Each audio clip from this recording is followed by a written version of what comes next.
दोस्तों, हमारे देश में मंदिरों की संख्या अनगिनत है और देश ही नहीं दुनिया भर में आपको हिंदू मंदिर देखने को मिल जाएंगे। इन मंदिरों में से बहुत से मंदिर पुराने और प्रसिद्ध भी हैं। इन मंदिरों में हजारों श्रद्धालुओं का रोज आना जाना लगा रहता है। लेकिन आपकी जानकारी के लिए बता दें कि हमारे हिंदू मंदिर में भी कुछ ऐसे मंदिर हैं जहां पे गैर हिंदू का आना मना है, जैसे कि उड़ीसा का जगन्नाथ मंदिर और काशी का विश्वनाथ मंदिर। ये तो हमने की हिंदू मंदिरों की बात। क्या आपको पता है कि मुसलमानों के सबसे बड़े पवित्र तीर्थ स्थल मक्का मदीना में भी गैर मुस्लिमों का कदम रखना मना है? जी हाँ दोस्तों, अगर आप इस्लाम धर्म से कोई ताल्लुक नहीं रखते हैं तो आप मक्का मदीना में नहीं जा सकते हैं, क्योंकि ऐसा माना जाता है कि अगर कोई गैर मुस्लिम इस पाक जगह पर कदम रखता है तो मक्का मदीना की पवित्रता खंडित हो जाएगी।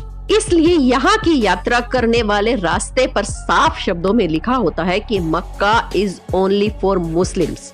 लेकिन आज हम आपको एक ऐसे व्यक्ति के बारे में बताने वाले हैं जो हिंदू होकर भी मक्का मदीना के दर्शन कर चुका है। हाँ, ये बात अलग है कि दर्शन करने के बाद उसकी समाधि बना दी गई। दोस्तों, मुसलमानों की इस धार्मिक जगह पर कोई भी गैर मुस्लिम नहीं जा सकता है।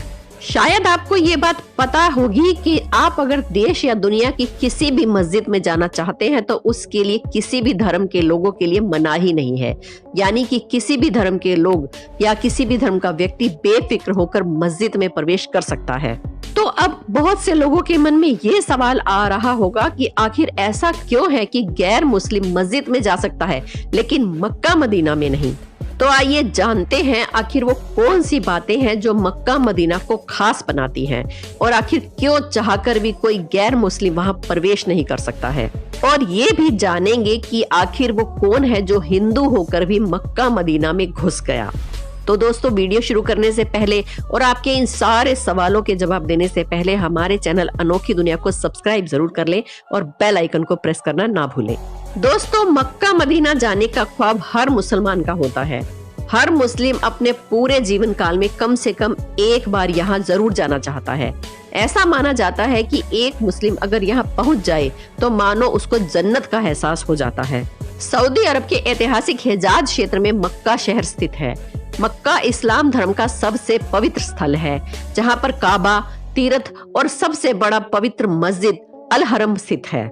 जनगणना के अनुसार 2020 में यहाँ की जनसंख्या 20 लाख से भी अधिक थी, लेकिन हर साल इससे भी 3 गुना ज्यादा हज यात्री यहाँ पर प्रति वर्ष पहुँच जाते हैं। इस स्थान को महान पैगंबर मोहम्मद का जन्म स्थल माना जाता है और ये भी माना जाता है कि यही वो जगह है जहां पहली बार मोहम्मद द्वारा कुरान की क्रांति शुरू की गई थी। दोस्तों, अगर आप मुस्लिम नहीं हैं तो आपने किसी मूवी या फोटो में देखा होगा कि मक्का में पत्थरों से बना हुआ एक विशाल मस्जिद है जिसके बीच में एक काली इमारत है। आपको बता दें कि इसे काबा कहा जाता है। काबा ग्रेफाइट पत्थर से बनी हुई 40 फीट लंबी और 30 फीट चौड़ी इमारत है। इसमें कोई भी खिड़की नहीं है, पर एक दरवाजा है। जो लोग हज के लिए जाते हैं वो तवाफ नाम की रस्म के अनुसार काबा की 7 परिक्रमाएं करते हैं। काबा एक पवित्र क्यूब आकार की इमारत है। ऐसा माना जाता है कि ये 1400 साल पुरानी है। पूरी दुनिया के मुसलमान चाहे वो कहीं भी हो, कहीं भी नमाज पढ़ रहे हो, वो काबा की ओर मुंह करके ही नमाज पढ़ते हैं। दोस्तों, हर मुसलमान व्यक्ति को दिन में 5 बार काबा की ओर मुख करके पूजा करना यानी कि नमाज पढ़ना अनिवार्य है और साथ ही पैगंबर मोहम्मद की बातों का अनुसरण करना और अपने पापों की मुक्ति के लिए उनसे प्रार्थना भी करना जरूरी है।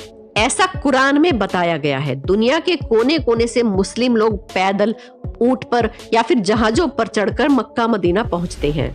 मक्का में पैगंबर मोहम्मद के पैरों के निशान भी बहुत सलामती से रखे गए हैं। जो तीर्थ यात्री यहाँ पर दर्शन के लिए आते हैं उनके इन पैरों के दर्शन करके खुद को धन्य मानते हैं।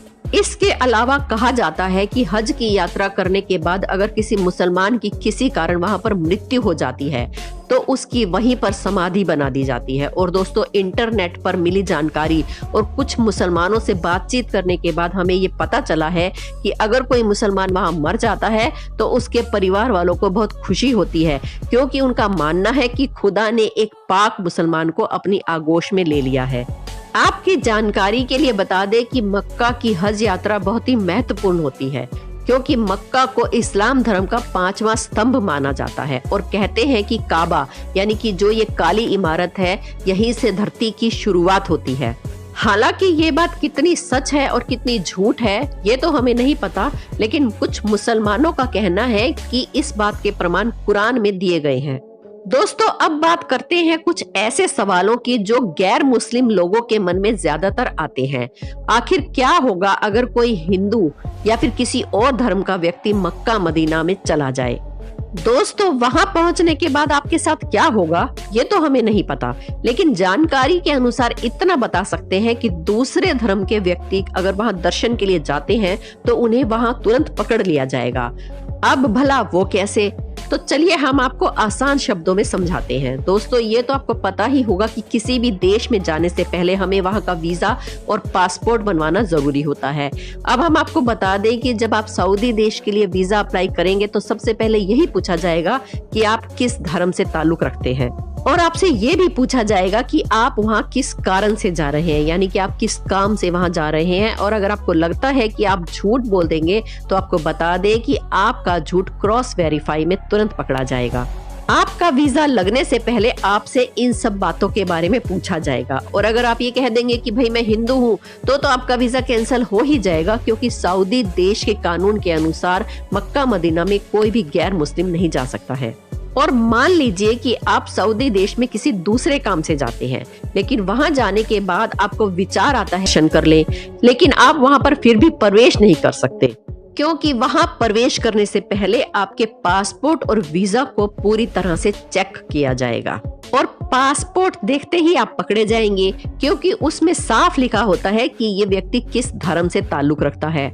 ऐसा नहीं है कि वहाँ सिर्फ गैर मुसलमानों के ही पासपोर्ट और वीजा चेक किए जाते हैं। वहाँ अगर कोई मुस्लिम जाता है तो उसका पासपोर्ट और वीजा भी वहाँ अच्छे से चेक किया जाता है।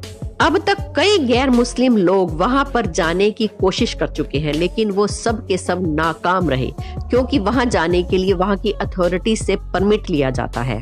इस परमिट को लेने के लिए इस्लाम धर्म के कई प्रश्न पूछे जाते हैं, जिनका सही जवाब देने के बाद ही ये परमिट मिलता है।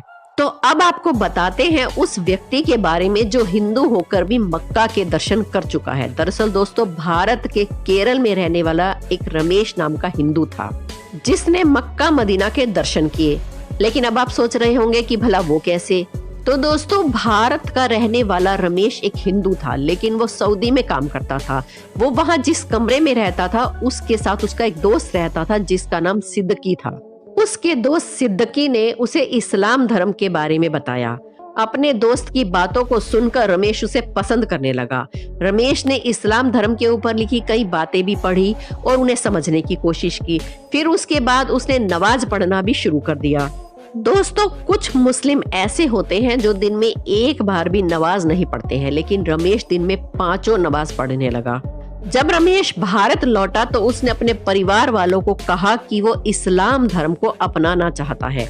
उसके इस फैसले से उसके परिवार वाले काफी नाराज हो गए, लेकिन कहते हैं ना कि अगर आप कुछ ठान लो तो आपको कोई नहीं रोक सकता।